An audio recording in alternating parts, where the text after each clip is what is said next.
Dapat malaman ng buong Israel na itong si Jesus na ipinako ninyo sa krus, siya ang ginawa ng Diyos na Panginoon at Kristo. Nabagabag ang kanilang kalooban nang marinig ito at tinanong nila si Pedro at ang mga apostol, "Mga kapatid, ano ang gagawin namin?"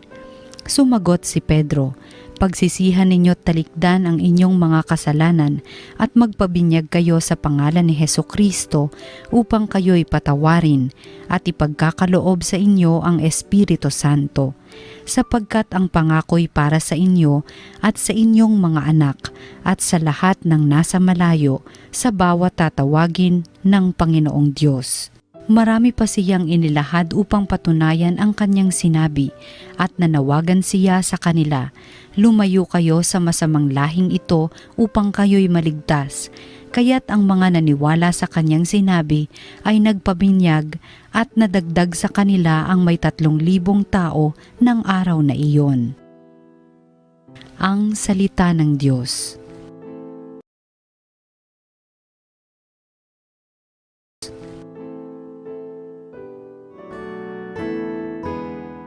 Awat pag-ibig ng Diyos sa sangkalupa ay lubos. Panginooy tapat sa kanyang salita at maaasahan ang kanyang ginawa. Minamahal niya ang gawang matapat, ang pag-ibig niya sa mundo'y laganap. Awat pag-ibig ng Diyos sa sangkalupa ay lubos. Ang may takot sa Diyos at nagtitiwala sa kanyang pag-ibig ay kinakalinga. Hindi babayaang sila ay mamatay kahit magtagutom sila'y binubuhay. Awat pag-ibig ng Diyos sa sangkalupa ay lubos. Ang ating pag-asa'y nasa Panginoon, siya ang sanggalang natin at katulong. Ipagkaloob mo na aming makamit, o poon ang iyong wagas na pag-ibig, yamang ang pag-asa'y sa iyo nasasalig. Awat pag-ibig ng Diyos sa sangkalupa ay lubos. Ang mabuting balita ng Panginoon ayon kay San Juan.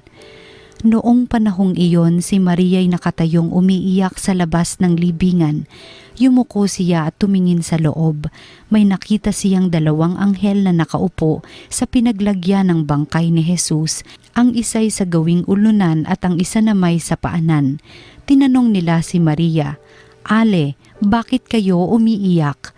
Sumagot siya, "Kinuha po nila ang aking Panginoon at hindi ko alam kung saan dinala." Lumingon siya pagkasabi nito at nakita niya si Jesus na nakatayo roon. Ngunit hindi niya nakilalang si Jesus iyon. Tinanong siya ni Jesus, "Bakit ka umiiyak? Sino ang hinahanap mo?" Akala ni Maria ay siya ang tagapag-alaga ng halamanan, kaya't sinabi niya, "Ginoo, kung kayo po ang kumuha sa kanya, ituro ninyo sa akin kung saan ninyo dinala at kukunin ko." "Maria," ani Jesus. Humarap siya at kanyang sinabi, "Rabboni," ibig sabihi guro. "Huwag mo akong hawakan sapagkat hindi pa ako nakapupunta sa Ama," wika ni Jesus. "Sa halip, pumunta ka sa aking mga kapatid at sabihin mong aakyat ako sa aking Ama at inyong Ama, sa aking Diyos at inyong Diyos." Kaya't si Maria Magdalena ay pumunta sa mga alagad at sinabi, "Nakita ko ang Panginoon," at tuloy sinabi sa kanila ang bilin ni Jesus. Ang mabuting balita ng Panginoon. Pinupuri ka namin, Panginoong Hesukristo. Isang maligaya at mabiyayang Pasko ng pagkabuhay sa inyong lahat. Tuloy-tuloy po ang ating kagalakan sa pagdiriwang ng pagtatagumpay ng ating Panginoong Hesus sa kamatayan. At alam ko sa ating pagninilay ngayon, maraming matutuwa dahil ang ating pagninilay ay tungkol sa mga taong hindi pa makapag-move on sa buhay. Nako, ilan po kaya ang masasagi sa kalooban nitong ating pagninilay, sapagkat lahat tayo nakakaranas ng iba't ibang mga pagsubok, no? Mga kabiguan, ay nako. At napakadaling sabihin ng ibang tao, kahit pa ng ating mga kaibigan, mag-move on ka na kasi at mag-move on ka na agad. Pero alam ninyo, hindi ko naman po sinasabi na kailangan tayong manatili sa ating mga hinagpis habang panahon. Pero alam nyo, naiisip ko sa diwa ng ating mga pagbasa ngayon, hindi din kailangang madaliin ang pag-move on. Anong ibig kong sabihin? It's okay na tayo ay nasa ating sakit. It's okay na tayo ay nasa ating pagluha, nasa ating pagtangis. And it's okay na manatili tayo doon hanggang hindi natin nararanasan ang pagpapalaya, ang paghilom, ang pagkilos ng Panginoon. Sapagkat kahit sa ating mga sakit at dusa, ang Panginoon ay kikilos, magpapadala ng biyaya para sa ating kabutihan, kalayaan, at kaligayahan. Kaya, may karunungan na manatili tayo sa ating mga bigat na pinagdadaanan, pero isang sigurado ako, hindi ito panghabang panahon. Manatili tayo hanggang sa hindi nagiging malinaw o hindi natin nararanasan ang konkretong pagkilos ng Diyos sa buhay natin sa sandaling ito ng ating mga kalungkutan at kasawian. Ano pong aking tinutukoy? Siguro, napakinggan natin sa Ebanghelyo, no? Si Maria, na maaga-maagang pumunta sa libingan at umiiyak. Lumuluha siya. At bakit siya umiiyak? Of course, dahil namatay ang kanyang minamahal na guro, kaibigan na si Jesus. Pero hindi lang yun. Nawawala pa ang bangkay ng ating Panginoon.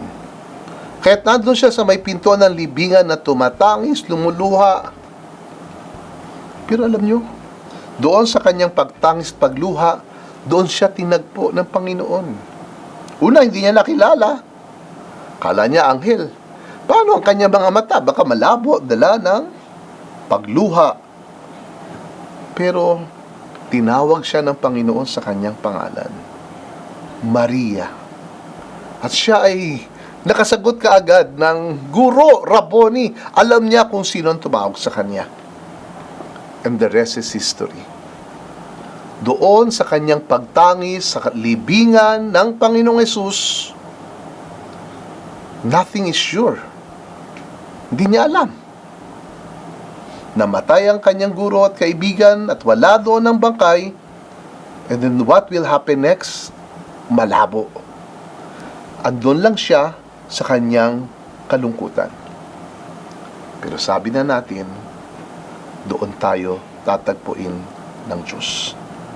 At si Jesus na muling nabuhay ay tumatagpo sa atin sa bawat karanasan ng ating paghihirap, pagpapakasakit at kamatayan.